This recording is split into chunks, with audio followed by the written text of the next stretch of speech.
This is how you weave your ends in for amigurumis or plushies or any kind of animals you're making, even beanies or granny squares, anything that has a magic circle or a magic ring.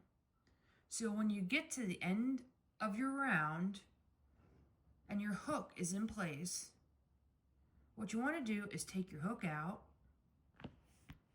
and you want to cut enough yarn so that you can also weave this in, okay? Now the gaps in this one are a little bit larger because I used a larger hook so you could see what I was doing.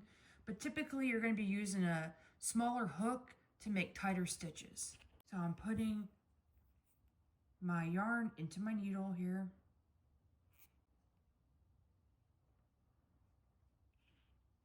All right, so doing the round weaving is a little bit different than when you're doing rows. Since you're not going to be seeing the inside of this work here, how you start is you could go down wherever you wanted because this is going to be stuffed. Unless it's a beanie or something like that. But if this was a stuffed animal, you can go wherever you want in the inside, okay? But when you're on the outside, you only want to go into stitches that are next to where you pulled your yarn out. So I came out here. My options are to go down into this stitch or go up back into this stitch.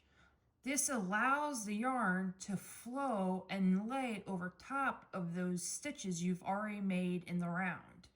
So see, when I go in and I pull my yarn back through,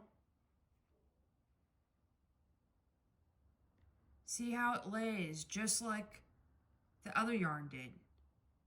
And when you do this and you come out the other side, you can come out wherever you want, right? I could come out down here now.